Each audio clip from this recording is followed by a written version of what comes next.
Every year around December 1st, I get a slew of holiday cards that are grammatically incorrect. Happy holidays from the Millers, M-I-L-L-E-R-S apostrophe. Merry Christmas from the Smiths, apostrophe S. That's incorrect. There should be no apostrophe for a plural word.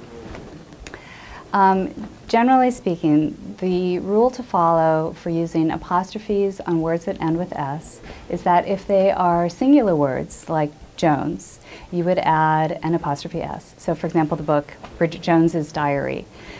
Jones is singular and it's apostrophe S.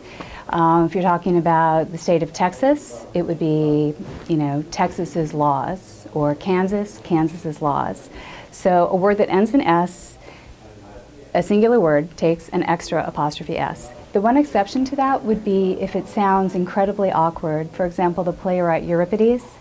If you were talking about his plays, you wouldn't say Euripides' plays because it just sounds awkward.